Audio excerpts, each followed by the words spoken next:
Hello everyone, সবাইকে সুপ্রভাত। আজকে আমরা গঙ্গা আরেকবার কভার করব। গতকাল আমরা গঙ্গার দিক কভার করেছিলাম, সে কভার করব গঙ্গার আরেকটা পার যেখানে সিরাজউদ্দৌলার সমাধি রাখা আছে। সবাই শেষ অবধি ভিডিওটা দেখতে থাকুন, আর প্রথমবার আমার চ্যানেলে এলে অবশ্যই সাবস্ক্রাইব করবেন। প্রথমেই চলে এলাম শাহানাগার ঘাটের কাছে, যেখান থেকে নৌকা ধরে আমরা গঙ্গার পারাপার করব। এখানে দেখলাম নৌকার সিস্টেমটা কিছুটা বার্জের মতো, মানে মানুষজনের সাথে যানবাহনও এপার ওপার করতে পারবে। খুব বেশি হলে পারাপার করতে সময় লাগলো প্রায় 5 থেকে 7 মিনিট। এরপরেই আমরা চলে এলাম খোশবাগে, যেখানে রয়েছে নবাব আলীবর্দী খাঁ এবং সিরাজউদ্দৌলার দুজনেরই সমাধি। একজন গাইডের প্রয়োজন অবশ্যই রইল জায়গাগুলি বিস্তৃতভাবে বোঝার জন্য। এই ঘরের মধ্যেই অবস্থিত ছিল নবাবদের সমাধিগুলো। একদম মধ্যিখানে রয়েছে নবাব আলীবর্দী খাঁর সমাধি এবং তার ঠিক আগেই রয়েছে নবাব সিরাজউদ্দৌলার সমাধি। ঘর থেকে বেরিয়ে তার উল্টো দিকেই দেখলাম একটা মসজিদ তৈরি করা, যেটি আদতে দিল্লির জামা মসজিদের আদলে তৈরি করা।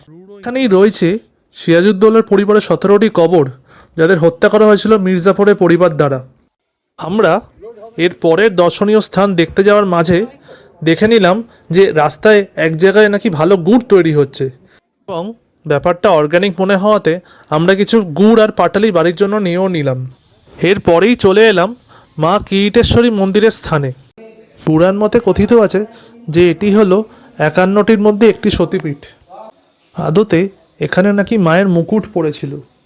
জায়গাটিকে পুনর্নির্মাণ করা হয়েছে এবং আশেপাশে এখনও কিছু ভগ্নস্তূপ দেখতে পাওয়া যায়, যেটি হচ্ছে আগের মন্দিরের কাঠামো। আসলে কিছুটা দূরে মায়ের আরও একটি মন্দির আছে, যেখানে আগে পুজো করা হতো, কিন্তু পরে এই স্থান পরিবর্তিত হয়েছে। চলে এলাম জগবন্ধু ধাম বা দহপাড়া ধামে। এটিও একটি পবিত্র স্থান এবং বিভিন্ন সাংস্কৃতিক অনুষ্ঠান এখানে লেগেই থাকে।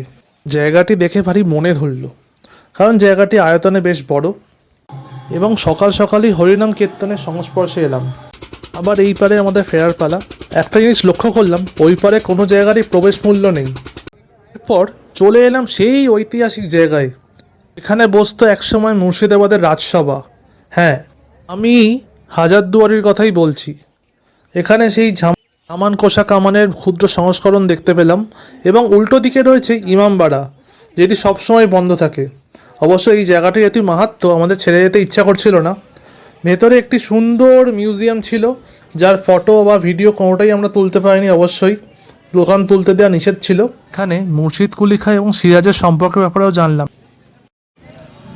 এখন অনেকেরই হয়তো ইচ্ছা করবে ভিডিওটা বন্ধ করে দিতে, কারণ আমাদের মুর্শিদাবাদ ভ্রমণ তো শেষ হয়ে গেল।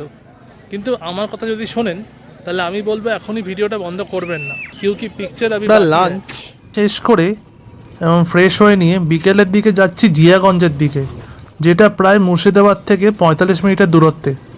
মাঝখানে এক জায়গায় দাঁড়িয়ে সানসেটের একটা সুন্দর ভিডিও নিলাম এবং দেখতে পেলাম নজিপুর রেল ব্রিজ, যার নির্মাণ কাজ কিছুদিন আগে শেষ হয়েছে। এখন চলে এসেছি তাঁতিপাড়া নামক এক জায়গায়, যেখানে হ্যান্ডলুমের কাজ খুব বিখ্যাত। সামনাসামনি দেখতে পেলাম কীভাবে আজকের দিনেও নিষ্ঠার সাথে এখানে কাজ হচ্ছে, কারণ হ্যান্ডলুমের কাজ আমি খুব একটা তেমন দেখিনি।